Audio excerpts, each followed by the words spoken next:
Today we're going to talk about and review Seven, the 1995 classic, and directed by David Fincher. Prior to this, David Fincher directed Alien 3. The less said about that, the better. But he would also go on to direct The Game with Michael Douglas, which is very good. He also directed Fight Club. What more needs to be said about Fight Club? Another classic. He directed Zodiac, which I've seen before. It's been a while, but maybe someday I would like to go back and revisit that film. He also directed The Social Network, and it was written by Andrew Kevin Walker, who wrote the screenplay later on for 8mm with Nicolas Cage, Sleepy Hollow, which I think both came out the same year, and The Wolfman, which I haven't seen, but I've heard about that film. The cast here, you got Morgan Freeman in the film, you got Brad Pitt, Kevin Spacey, Gwyneth Paltrow, Arlie Ermey, who we all remember from Full Metal Jacket. He's in the film. Richard Roundtree, Shaft himself, he's in here for a little bit. I know unfortunately he passed away. I think it may have been last year or early this year. But he's in the film for 3 or 4 scenes. But the plot to the film here, you have these two police detectives. One is about to retire, Somerset, who is played by Morgan Freeman. You have this other detective, Mills, who is played by Brad Pitt, who is just transferred. And they soon start investigating these murders, these grisly murders. And they come to the conclusion that these murders are based on the concept of the 7 deadly sins. So that's the plot here to Seven. So let's get to my thoughts on the film. First thing I have to mention, the chemistry between Brad Pitt and Morgan Freeman is outstanding, and really top-notch acting all around. And as I'm watching this again, because I have seen this film before, and rewatching it again, I'm like, what happened to stars like these? I mean, they're still around, they're still popular, but it's just now you don't have actors anymore that are established, or we're not really building up new stars. It's more about putting out content and filling content with actors. We're not building actors, we're not building stars, but that's just me. I mean, Brad Pitt, again, he's still around, he's still a big name. Morgan Freeman, you may see him here, here and there. Like nowadays, you don't really see him any sort of big movie. It's more like directed video here and there. I know Morgan Freeman's getting old, but thankfully he's still around. But like I said, you just don't have great actors like this anymore. I know Brad Pitt's still doing his thing, but I mean, that's just kind of the way I look at it. Brad Pitt's character, he's short-tempered, he's a bit of a hothead in the film, and he's recently relocated to the city with his wife, played by Gwyneth Paltrow.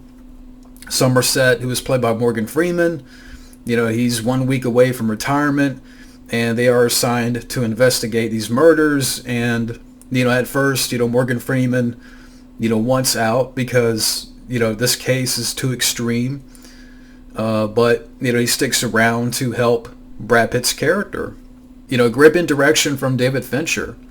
He definitely establishes the characters well and the story. The city, serves as a nice backdrop and atmosphere for the film. And another thing that I don't think a lot of people talk about when it comes to Seven is the rain. Like, the rain that you see throughout the film is a wonderful element that, again, I don't think is talked about much, and it's a nice touch that adds to the sinister and disturbing tones of the film. The murder scenes are very disturbing, and for people that have seen the film, you remember these scenes. The gluttony scene, where the big fat guy, his face is in the plate of spaghetti, and they're trying to investigate, and they find more clues with each murder. The sloth victim, where he's restrained in this bed and he's damn near mummified. I don't know how he's still alive, but and then you have the lust scene where you get the idea, but basically this prostitute is killed by a bladed strap-on by someone who's held by gunpoint. And again, they kind of show a picture, and you get the idea.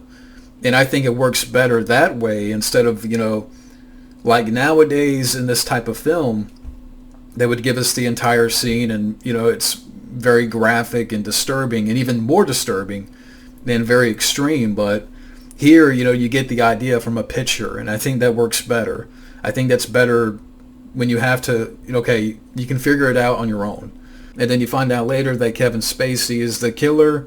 He's John Doe, and he gives himself up, and he threatens to plead insanity unless he's escorted to this remote location by Morgan Freeman and Brad Pitt, where he would show the last two victims. In the last 20 minutes of this film, it's very gripping and well acted. Kevin Spacey, as a person, I've lost all respect for, and for what he did. He was a great actor. He did some really good movies, and I will give him credit here.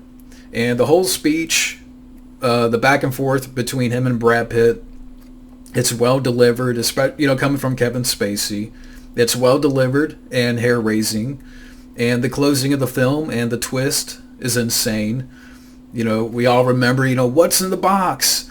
What's in the box? Which you don't see. I mean, we find out, but you don't see. And I think that's really effective. But yeah, if you haven't seen this film, it's a 90s classic. And I do highly recommend the film. And to recap, to mention a few things here, Brad Pitt and Morgan Freeman's dynamic is top-notch. Grip and direction from David Fincher. Excellent script. Great score by Howard Shore. Kevin Spacey's performance is chilling, even though I don't care for him as a person, but I will give him credit here. The atmosphere, it's very disturbing and gritty. And the rain, it's a wonderful layer to the film. And yeah, so then out of 10, I'm going to give this film a 10 out of 10. It's a classic of the 90s. But that's it for now. Thank you for watching, and take care.